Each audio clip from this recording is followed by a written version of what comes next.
પાટણના હારીજ નગરપાલિકામાં પાયાની સુવિધાઓનો અભાવ સામે આવ્યો છે। ગટર, રોડ, રસ્તા અને સ્ટ્રીટ લાઇટના પ્રશ્નોથી લોકો પરેશાન છે।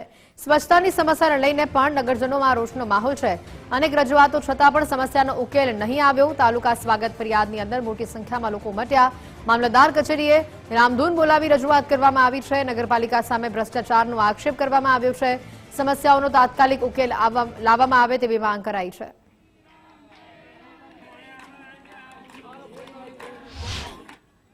હારીજમાં ગંભીર સમસ્યા છે। વર્ષોથી ગટર ઉભરાય છે, પાણીનો પ્રશ્ન છે, રોડ તૂટેલા છે, રસ્તા પર ગંદકી છે, જેની વારંવાર અમે સમસ્યાઓ કરીએ છીએ, પણ લેખિતમાં અમને કાગળ ઉપર જવાબ આપવામાં આવે છે કામગીરી થઈ ગઈ, પણ કોઈ જગ્યાએ સ્થળ ઉપર કામગીરી થતી નથી। ઘણા એવા વિસ્તારો છે ઘરની અંદર ગંદકી લીલ આવે છે, મચ્છરજન્ય રોગો ફેલાઈ રહ્યા છે, પણ તંત્રને કોઈ ધ્યાન પડતું નથી। તંત્રને ચૂંટણીના ટાઈમે ધ્યાન પડે છે કે આ તમારે વોટ આપજો, પણ તમને જ્યારે વોટ આપે ત્યારે તમને સફાઈ દેખાય છે। આજે કલેક્ટર સાહેબ આવે છે તો હારીજનગરને દવા છાંટવામાં સાફ કરવામાં આવી, પણ અમે જ્યારે રજૂઆત કરીએ ત્યારે કોઈ તંત્ર કાન કરી દે છે।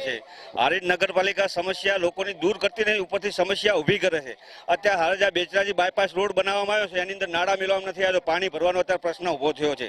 જાણે હાઈવે રોડ બનતો હતો ત્યારે પણ એની અંદર નાળા હતા એ બૂરી નાખવામાં આવ્યા, જેથી કરીને ગામનું પાણી બહાર નીકળી શકતું નથી।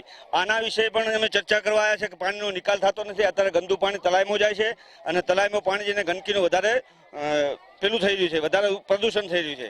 અને બીજું કે તંત્ર દ્વારા કોઈ પણ કામ કરવામાં આવતું નથી, ખાલી કાગળ ઉપર લખીને લોકોને આપી દેવામાં આવે છે કે કોઈ પણ અરજી કરે તો તંત્ર દ્વારા લેખિતમાં લખીને આપવામાં આવે છે, પણ સ્થળ ઉપર કારીગરી કામ કરવામાં આવતું।